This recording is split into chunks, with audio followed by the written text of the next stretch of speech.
Guys, last time na nag-travel kami sa Japan for 5 days, isang maleta lang kaming 5 miyembro ng pamilya namin.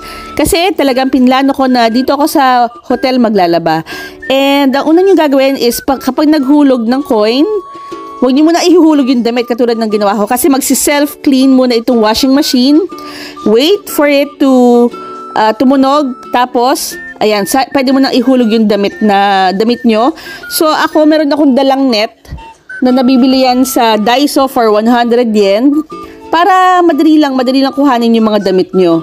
And ilalagay mo yung room number para if ever na makalimutan mo, tatawagan ka ng receptionist at alam nila kung anong room number yung nagmay-ari ng damit na yon. And after nun, diniretso ko na agad sa clothes dryer at ang setting ko is yung mid lang kasi syempre iba't iba yung sensitivity level ng mga damit. Isiset mo kung high heat,